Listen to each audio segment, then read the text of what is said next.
Destete del ventilador mecánico. ¿Qué cosa es el destete para comenzar? Cuando destetan a un niño de su madre de la lactancia, es retirar gradualmente, ¿no? Gradualmente eh, el ventilador del paciente, ¿no? Si queremos hablar en presiones, es retirar de la dependencia de la presión positiva de la máquina al paciente y retornarlo a su presión negativa, ¿no? Su presión negativa. Esto hemos hablado ya, esto hemos hablado, ¿no? ¿Cuánto es la presión inicial en la inspiración? Menos 5, al final de la inspiración se hace menos 7 y en la expiración regresa. Presión positiva es esto, ¿no? Presión positiva es supraatmosférica, para acordarnos nomás. La presión atmosférica es 760, que ese 760 va a ser nuestro cero. A partir de ese cero sube 1, 2, 3, 4, 5 y debajo del cero es menos 1, que es la presión negativa. Pero estamos hablando de milímetros de mercurio, lo podemos convertir en centímetros de agua y trabajamos con centímetros de agua, que es lo mismo nomás, ¿ya? Entonces, ahí está.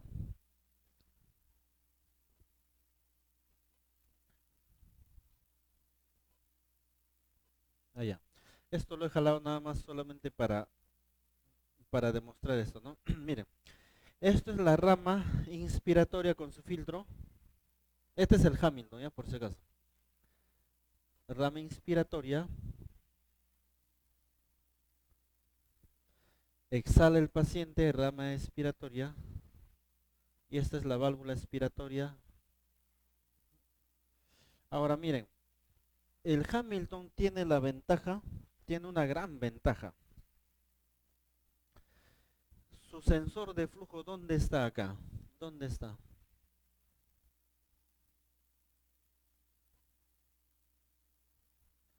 Sensor de flujo está aquí. Ese es su sensor de flujo. ¿Y cuál es la ventaja de tener un sensor de flujo ahí? Es que va a evitar todo este aire calculado. Miren, cuando el paciente inspira, ¿no? Inmediatamente el sensor de flujo, como está acá, te va a dar un dato más real al de la vía aérea, un dato más real. Porque ya no va a ser un cálculo que tiene que calcular todo esto, sino va a calcular solamente todo esto de acá, ¿no? Dicen que un sensor de flujo ideal, tiene que estar acá, en el tubo endotraqueal. Y eso es casi imposible. ¿Por qué? Porque este sensor de flujo se llenaría de secreciones y él te altera. Y otro que sería costoso, ¿no? Y sería más grueso para colocar el cable, ¿no?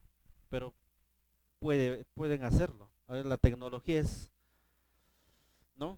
Pero el sensor de flujo ideal estaría colocado en la tráquea, en el tubo endotraqueal.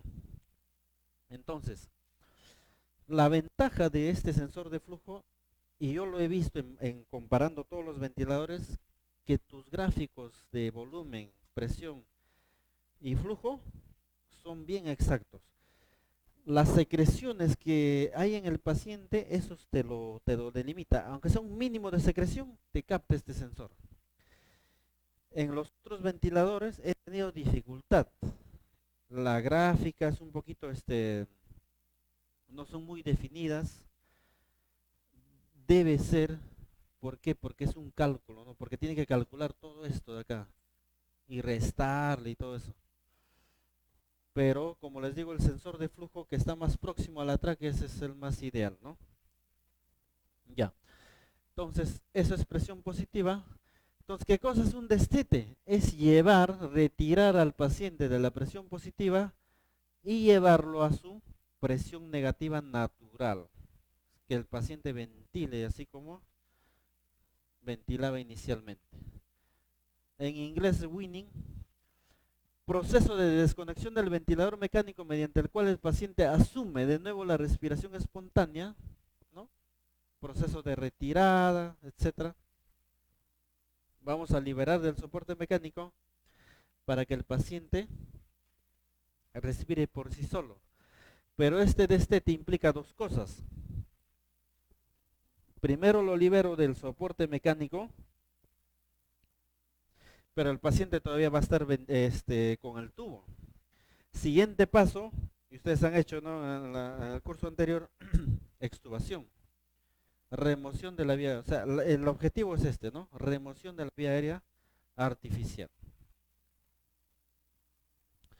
Entonces, para destete de ventilador mecánico tenemos un winning fácil y un winning difícil. ¿Dónde es el trabajo? Acá, aquí es el trabajo. Ustedes, ¿no?, la mayoría son intensivistas, emergencia, el trabajo es aquí. Porque el fácil, esto lo hacen en sala de operaciones, ¿no? El paciente le intuban, propofol, fenta, terminan la cirugía, sacan el tubo y ya está. Fácil. Esto dice que es en el primer intento. El destete difícil, ahí entra la ciencia. Ahí hay varios trucos, ¿ya? Vamos a ver. ¿Qué dice? Pacientes con ventilador por más de 48 horas, sepsis severa, shock, síndrome de distrés respiratorio agudo, moderado, severo.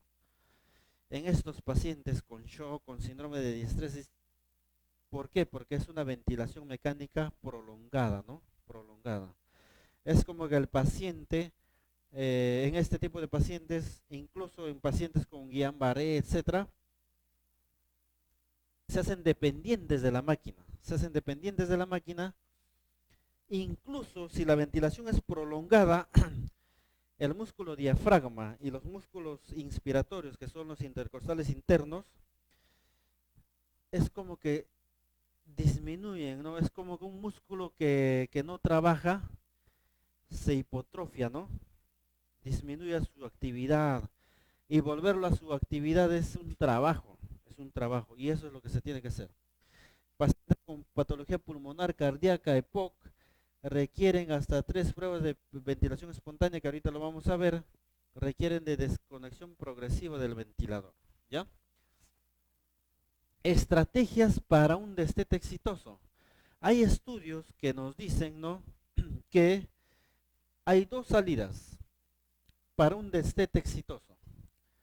Primero tiene que haber, o es una opción, armar un equipo multidisciplinario obviamente que haya averiguado, investigado con estrategias, protocolos, y que exista en un establecimiento de salud, o realizar un protocolo de destete. El más fácil es este de acá, porque acá no creo que te den un personal y que esté permanente ahí como para extubar, ¿no? Para el destete. Pero esto sí se puede hacer y los dos tienen buena efectividad. Antes de hablar del destete chiquitos nomás, modos ventilatorios. En realidad estos no son modos ventilatorios, ¿ya? Esto es tipos de ventilación. Vamos a hablarlo así, o sea, decirlo como debe ser, ¿ya? Porque a veces nos confunden. Estos no son modos de ventilación, son tipos de ventilación. Y acuérdense, y es facilito de acordarse, ventilación controlada. ¿Qué significa ventilación controlada? Que el ventilador asume la ventilación. O sea, el ventilador te da las ventilaciones. Y es generalmente, no, siempre programas un tiempo. O sea, tú le dices al ventilador, cada 1 segundo y después de la expiración, cada 3 segundos, me vas a dar una inspiración. Está programada. El paciente no hace nada acá. Es como este niñito, ¿no? Lo agarra, ¿no? Lo lleva. El niño no hace nada. Ventilaciones controladas. Ventilación asistida. ¿Cómo está el niñito, no? Le está apoyando. Entonces, ¿qué significa una ventilación asistida? Es que el paciente inicia la ventilación y la máquina continúa esa ventilación. El paciente abre la válvula inspiratoria y la máquina, el ventilador mecánico, continúa con su ventilación. En ventilaciones espontáneas, miren cómo el niño camina, ¿no? En ventilaciones espontáneas, el paciente es dueño de sus ventilaciones. El paciente inicia y el paciente termina. El paciente inicia y el paciente termina. En ventilación asistida, el paciente inicia, pero termina la máquina. En ventilación controlada, la máquina inicia y la máquina termina.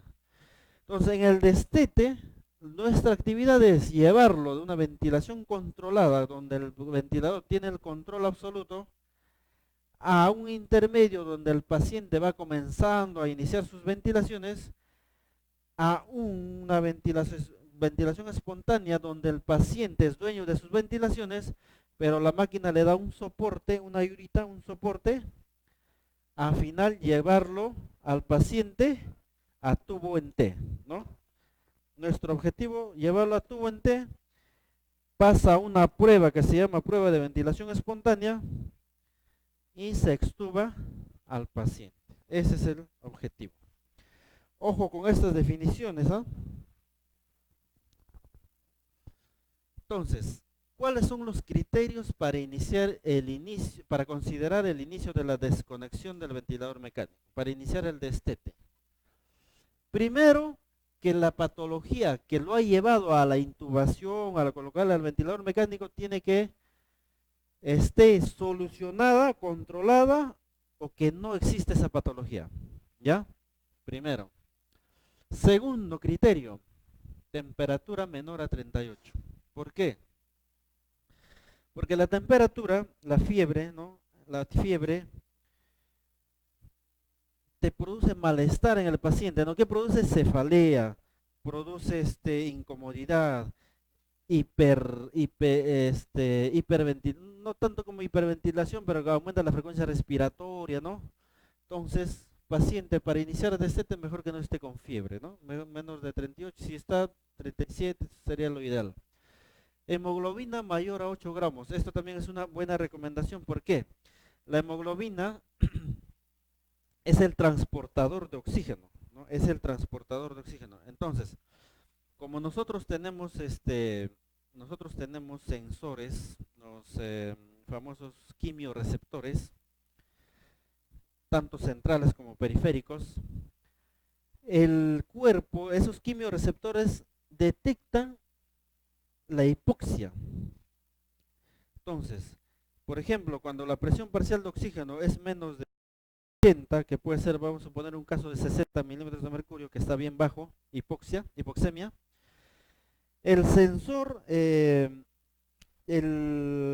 quimioreceptor periférico y central determinan que no hay suficiente oxígeno en la sangre. Mandan una señal al centro respiratorio que está en el bulbo raquídeo y le dicen al pulmón, señor, ventílame más, ¿no? Porque no está llegando oxígeno al cuerpo, al cerebro, no llega. Aumenta tu frecuencia respiratoria.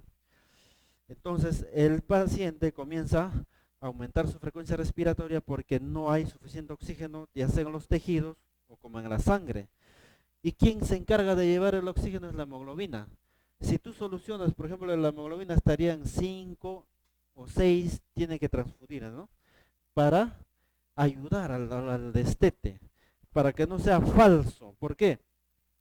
Porque generalmente los fracasos del destete es por vía aérea, ¿no? Pero esto que no sea, pues, que no sea un aliciente para que fracase el destete. Oxigenación. El PAFI tiene que ser mayor a 200 o 150 si está con EPOC, idealmente.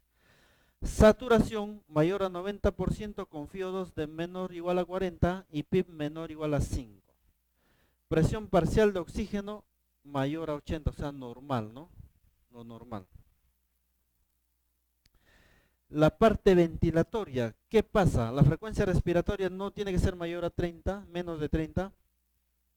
Volumen minuto, con esto se trabaja ya bastante. Menor de 10 litros por minuto. Mantener el CO2 entre 35 y 45. En EPOC puede ser, pues, ¿no? Hipercapnia, porque este paciente es crónico. se ha acostumbrado a un CO2 elevado. Esta es la relación del espacio muerto con el volumen tidal, que esto se halla, pero vamos a pasarlo. Funcionabilidad de los músculos respiratorios, ¿no? ¿A qué se refiere con esto? Por ejemplo, los pacientes con Guillain-Barré tienen que tener el fuelle, ¿no? Pacientes, por ejemplo, con pseudoanalgesia. La pseudoanalgesia disminuye, ¿no? La movilidad, la contracción, no tanto disminuye la contracción. Ya no quiero errar en eso, sino el paciente lo hace más hipoactivo, ¿no? Dormido, hipnosis, disminuye el estado de agitación psicomotriz y la analgesia te produce analgesia, ¿no? Analgesia con los opioides, el fentanilo. Pero, por ejemplo, ¿en qué casos se produce parálisis? En casos de pacientes que han recibido becuronio, ¿no? Bromuro de becuronio, que te producen, son bloqueantes neuromusculares. Estabilidad hemodinámica. El paciente no debe tener hipotensión y, ojo acá, no debe haber soporte vasopresor idealmente. O el soporte vasopresor inotrópico debe ser mínimo, dosis mínima, 1 2 cc por hora puede ser, de noradrenalina en algún caso, ¿no? Y la parte neurológica, Glasgow mayor a 13. A ver, ahí hay un dato, a ver, ¿quién se da cuenta? A ver, cuando digo Glasgow mayor a 13.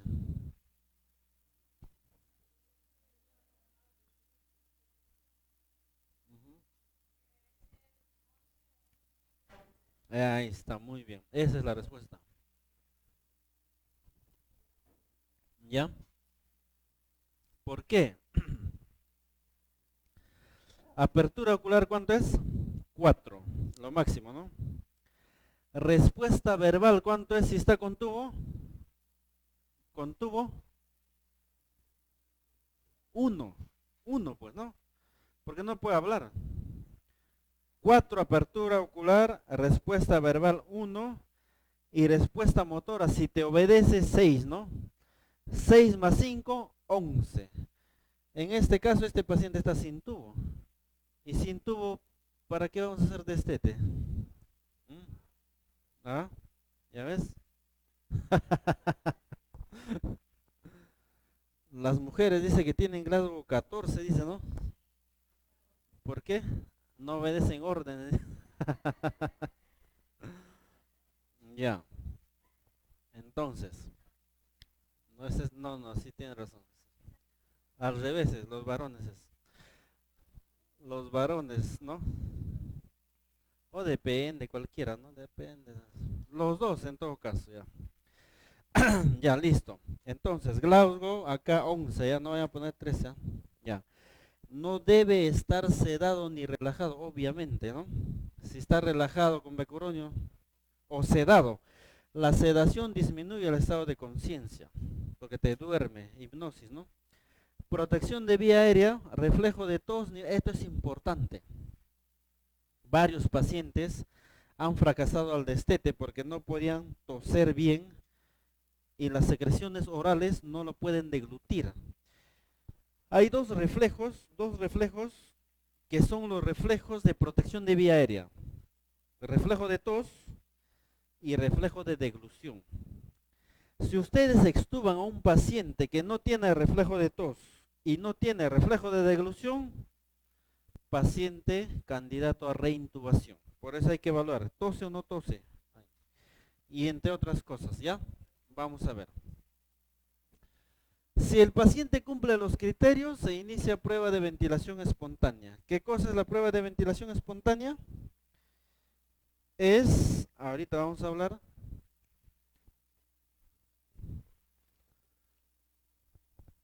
Ahí, ¿qué dice?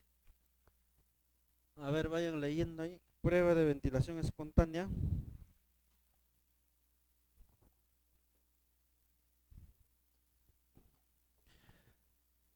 Periodo donde el paciente respira con un apoyo ventilatorio mínimo o sin esto. ¿Ya? Ese es básicamente el concepto de prueba de ventilación espontánea. Entonces, mira, la prueba de ventilación espontánea se hace de dos formas.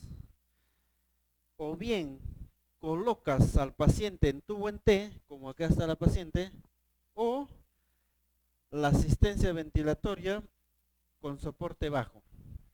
¿En qué modo tiene que estar el paciente para realizar la prueba de ventilación espontánea? En CPAP o un modo espontáneo, ¿no? Presión soporte, ¿no?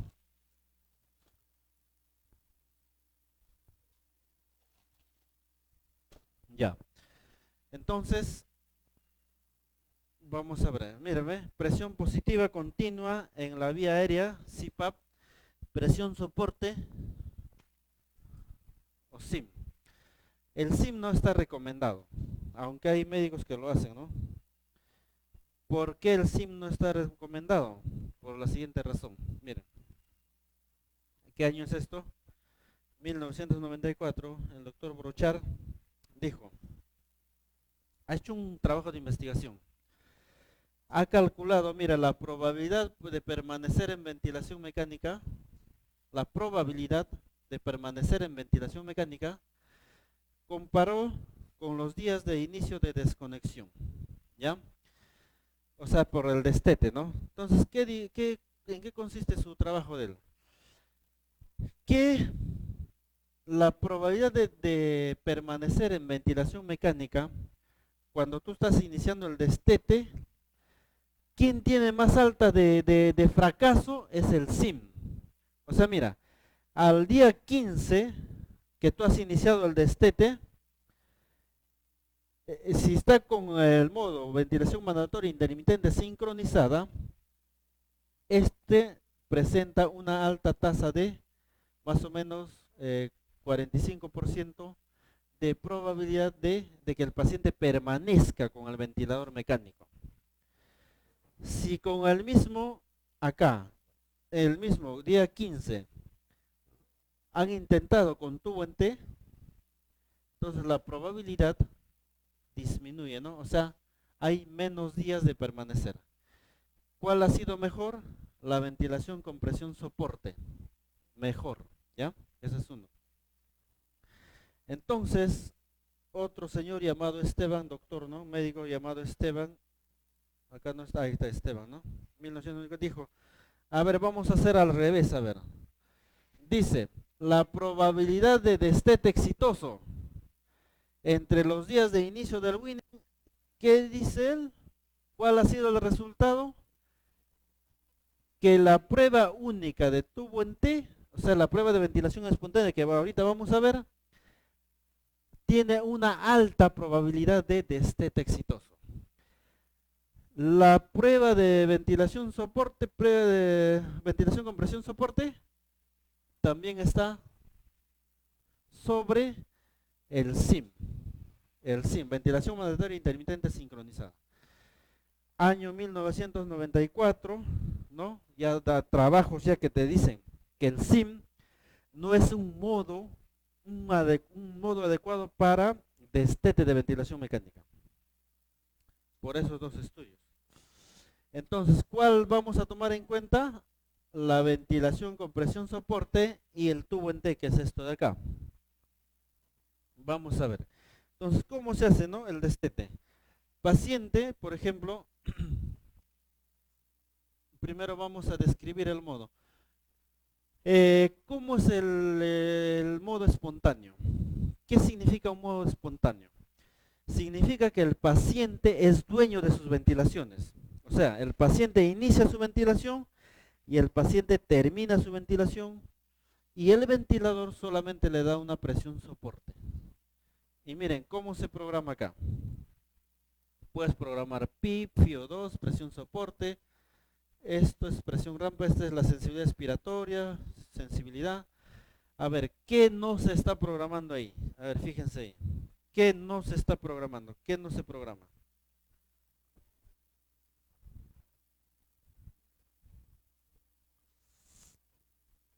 Esto de acá no se fijen, ¿ya? Esto no. Esto nomás. ¿Qué es lo que comúnmente se programa y qué no está programándose ahí? Ya, volumen tidal, ahí está, mira, volumen tidal, pero yo quiero, a ver, voy a sentarme acá hasta que respondan, porque si no, ¿qué es esto, no? Nos quedamos acá pues, hasta las 8. A ver, ya, presión pico, dijo, ya, uno. Otro, presión inspiratoria. Ese, mira, les ha salvado, más bien agradezcan al colega. ¿Ah? Frecuencia respiratoria, ¿ya? Y miren, también está bien, ¿no? Lo que decía la colega, han dicho volumen tidal, presión inspiratoria, presión pico también. También en ventilador se programa presión pico, en otros, ¿no? La frecuencia respiratoria, ¿por qué no se programa acá? Porque, ¿qué les he dicho? Que el paciente es dueño de sus ventilaciones. El paciente inicia y el paciente termina. Si yo programo acá, abro una viñeta para programar frecuencia respiratoria, ¿qué estoy diciendo? A la máquina le estoy diciendo, ya, tú dame 12 respiraciones. La máquina te va a dar 12 respiraciones y lo que te dé el paciente, pues. 2 más, 3 más, no sé. Pero en este modo específico no se programa la frecuencia respiratoria, porque estás diciendo que el paciente ventile por sí solo. Solamente le vas a programar una presión soporte. O sea, entre sus ventilaciones, el paciente, por ejemplo, respira y no llega al volumen que tú quieres, le da un soporte. Pero no una ventilación, un soporte, una presión, una ayudita. Un poquito de aire le da para que llegue a un volumen fijado, que es este de acá. Pero vámonos acá nomás, más simple nomás, ¿ya? ¿Qué cosa es esto? Backup. ¿Qué significa? Backup es respaldo, ¿no? Respaldo. ¿Y qué se programa en el respaldo? Frecuencia respiratoria. ¿Y qué significa? Significa que si el paciente, nosotros le hemos programado acá, el paciente ventila por sí solo, pero imagínense que el paciente se ha olvidado de respirar, ha pasado algo y no respira, hace apnea. Y tú estás, no sé, imagínense 3 de la mañana, estamos cabeceando ahí, ¿no? Hace apnea, porque no tiene esto. Apnea, desatura, acuérdense la hipoxia, puede hacer paro cardíaco el paciente. Puede hacer paro. Imagínense, ¿no? Ustedes ya están espontáneo y alguien, ponle sedo analgesia, no, este paciente está inquieto, que se va a sacar el tubo, no, agarro fentanilo, midazolam y le pongo. Pum. Deprimes, ¿no? Y paciente puede ser apneas. Si es que no hubiera el backup, el respaldo, el paciente se muere, ¿no? Se muere porque él está ventilando por sí solo. Los primeros ventiladores no tenían este respaldo. Entonces era necesario que alguien esté ahí, ¿no? Permanente, respira o no respira, cuando satura, ¿no? Pero todos los ventiladores ya tienen este backup.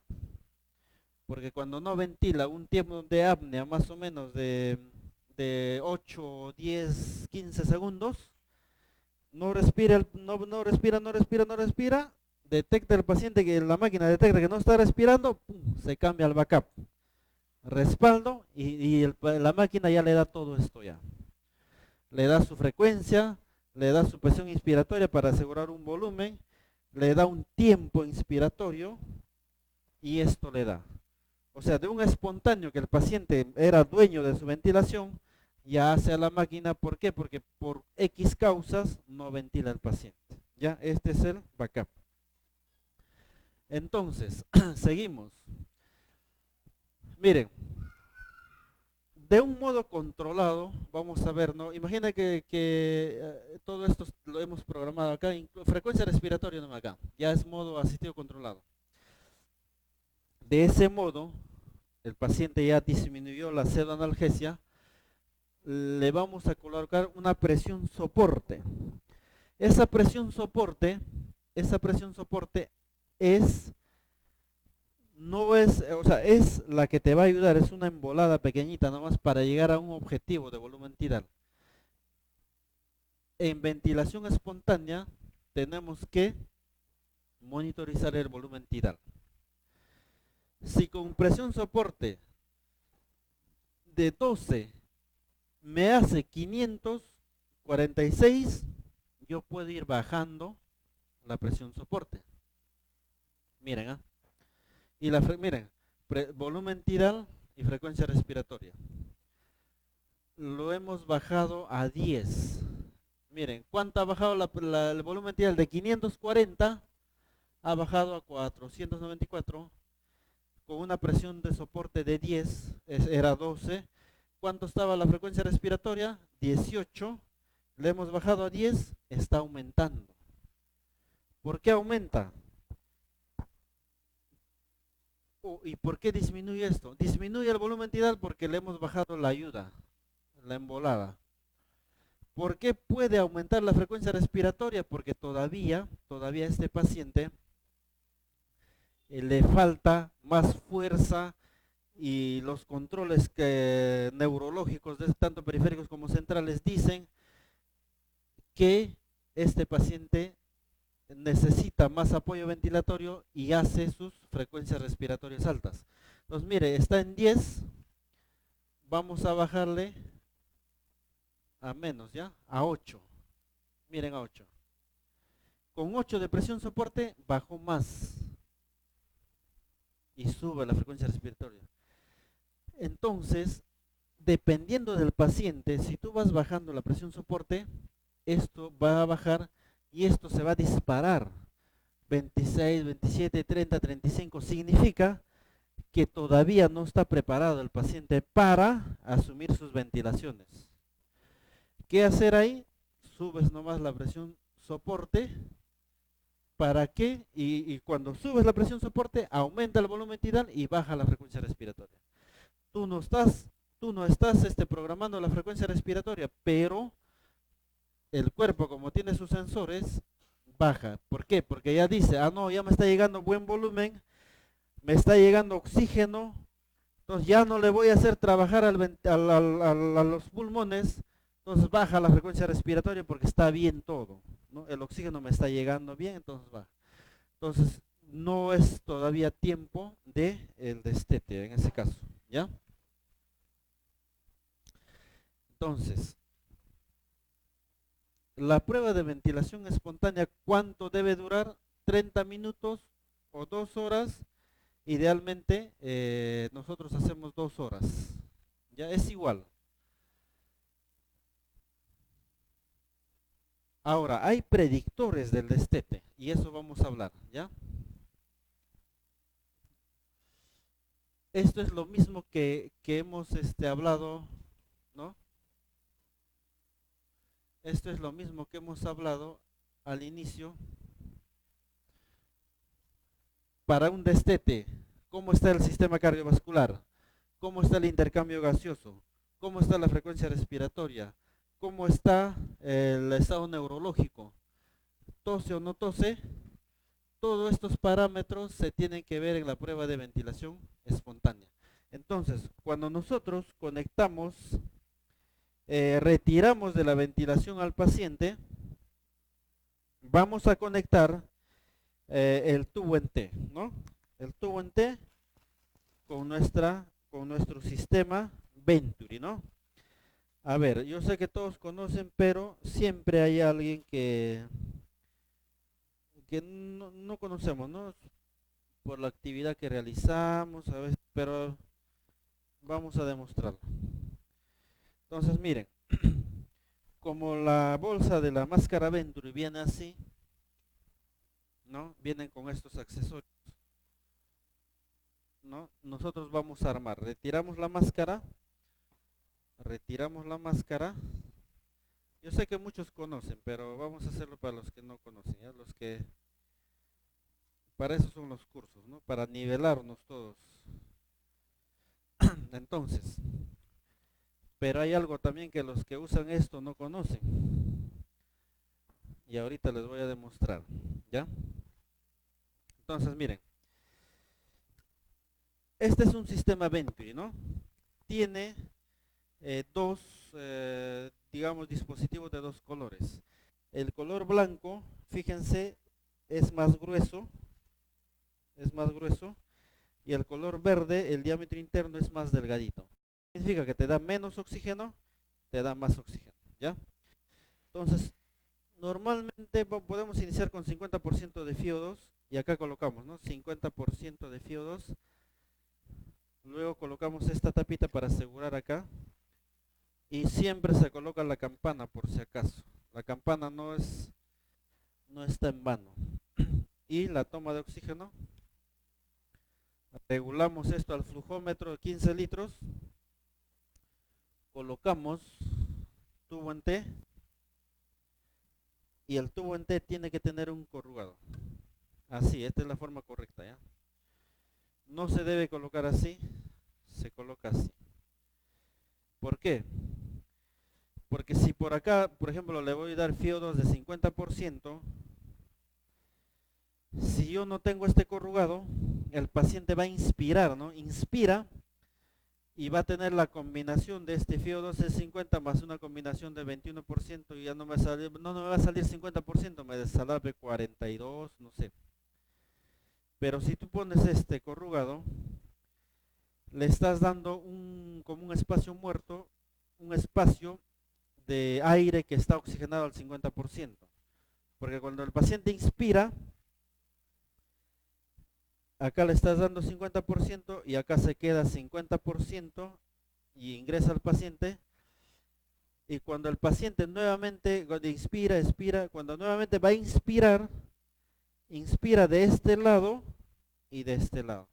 Como acá tiene 50, acá tiene 50, está inspirando 50%, ¿ya? Entonces, colocas de esta forma, ¿no? Y ese es el tubo en T. Ya está colocado. Y vamos a hablar ahora. Este es el índice de Young y Tobin, ¿ya? ¿Cómo es esto? Facilito nomás. Ustedes agarran la frecuencia respiratoria. Esta es la fórmula. Frecuencia respiratoria, acá, puede ser con el ventilador en modo espontáneo o aquí no se puede medir el volumen corriente, tiene que ser necesariamente con ventilador. Frecuencia respiratoria, ya, ahí está. Frecuencia respiratoria entre el volumen corriente, es facilito. Frecuencia respiratoria entre el volumen corriente. Pero acá hay algo, el volumen corriente tiene que convertirlo a litros, ¿ya? 0.302. Entonces, si por ejemplo la frecuencia respiratoria es 34, lo dividen entre 312, perdón, lo convierten 312 a litros porque esto está en mililitros y en litros sería 0.312, ¿no? A litros sale 109. ¿Cómo se utiliza ese 109? Si te sale mayor a 105, el corte 105, hay altas probabilidades de fallo del destete. Si te sale menos de 105, altas probabilidades de un destete exitoso. Este es uno de los índices más importantes para destete de ventilador mecánico, ¿ya?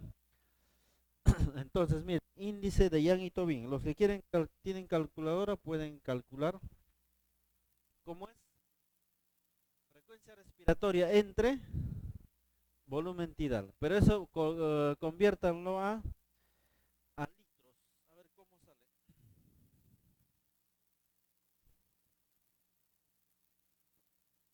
¿Cuánto sale?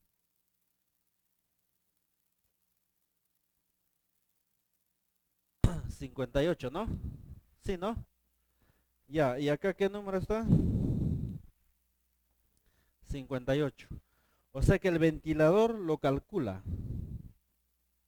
Esta es una gráfica para destete. Tiene todos los parámetros y uno es el índice de Tobin, ¿ya? Entonces ya está. Segundo ejemplo dice.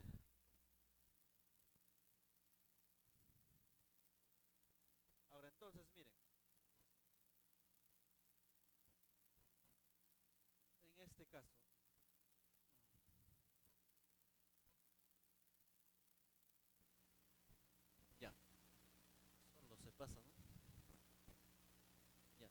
estamos en 16, miren, la presión soporte está en 16.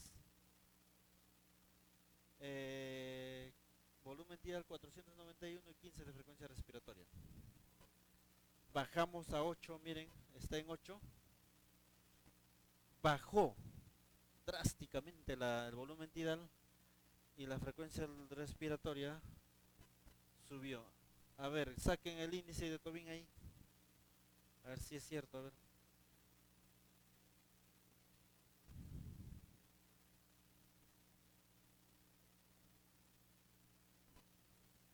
Igualito, igualito. 258, pero se tiene que convertir a litros, ¿no?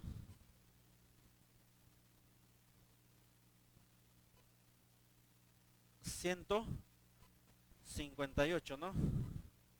Punto 9. ¿Y cuánto está acá? Entonces ese paciente tiene una baja probabilidad de un destete exitoso. Porque 105 es el corte, de mayor a 105 es difícil, ¿no? Para eso sirven los índices, ¿no? Para destete. Y esto es una prueba del NIF, este de acá.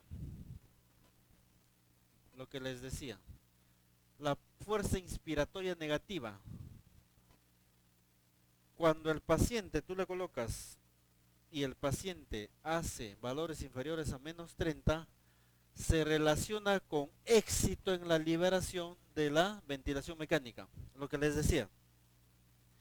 Si la ventilación normal inicia en menos 5 y en una expiración normal llega a menos 7.5, eso es lo normal, y el paciente que ha estado un tiempo con ventilador mecánico, ¿no? Ventilación prolongada, si yo le hago esta prueba, si me llega a menos 30, o sea, si el paciente inspira vigorosamente, entonces hay una gran probabilidad de éxito del destete. ¿Por qué? Porque tiene fuerza para ventilar. ¿Ya?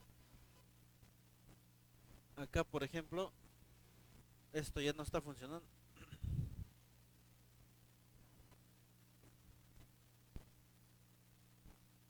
Ya miren. La piles, ¿no?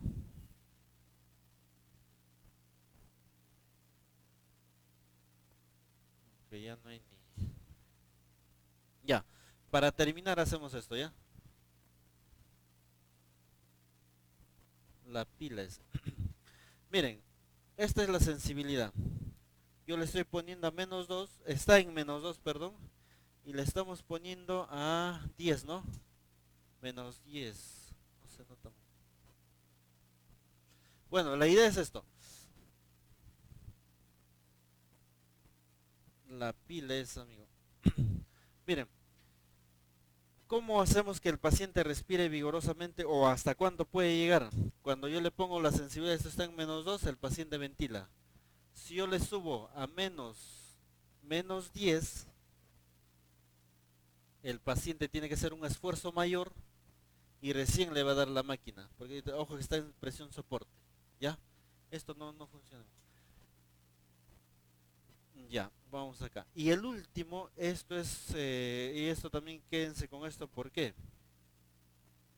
Este es un test de fuga. ¿Cómo se hace? Facilito. Y nosotros lo podemos hacer y es importante, ¿ya?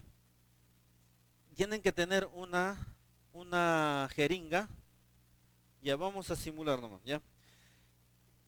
El paciente tiene que estar conectado a ventilador mecánico, ¿ya? Conectado a ventilador mecánico y como está conectado a ventilador mecánico, si es que estuviera en tubo en T para hacer la prueba de fuga, yo tengo que desconectar al paciente, tengo que desconectar, o perdón, tengo que volver a conectar, porque el único que me mide volumen tidal es el ventilador mecánico. Entonces, ¿qué hago? Primero, aspiro secreciones, hago un buen lavado de boca.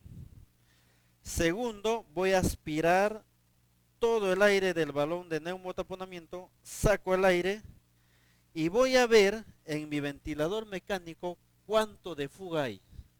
Si la fuga es menos del 10% del volumen tidal, ¿ya? O menos de 100, como dice ahí, significa que hay un edema de laringe. O sea, ¿qué significa? Miren, retiro el aire. ¿Y qué significa cuando retiro el aire? El balón de neumotaponamiento queda desinflado y tiene que salir aire por acá, por la cavidad oral. Tiene que salir. ¿En qué casos no sale? Porque yo he tenido con fugas cero fugas. Significa que hay un edema de glotis. La glotis, ¿no? Son las cuerdas vocales, es una membranita parecido a este tejido, ¿no? Palpebral, bien delgadito. Y eso se dematiza por varias causas, una de ellas por la presencia del tubo prolongado. ¿Qué pasa cuando se dematiza? Se dematiza y tú sacas el tubo, se cierra la glotis y hace estridor. El paciente comienza a jalar. O sea, todo sistema cardiovascular, sistema neurológico está bien, la hemoglobina está en 16, ha pasado todas las pruebas, paciente tose, pero te has olvidado de la prueba de fuga. Cuando te has olvidado de la prueba de fuga y el paciente tiene edema de glotis, lo único es reintubar al paciente. Por eso esta prueba es bien importante. ¿Qué pasa si tu prueba de fuga, por ejemplo, no hay prueba, la fuga por aquí es cero? Tratamiento, metilprednisolona 20 miligramos cada 8 horas, 3 dosis puede ser suficiente. Y nuevamente haces la prueba de fuga, puede ser en 12, 24 horas, haces la prueba de fuga y es mayor a 100 mililitros, con, con confianza puedes retirar. Y esto es importante, ¿por qué? Porque te salva de las reintubaciones. ¿Ya? Bueno, con eso estaríamos terminando. Si es que no hay preguntas, muchas gracias por su atención, ¿ya?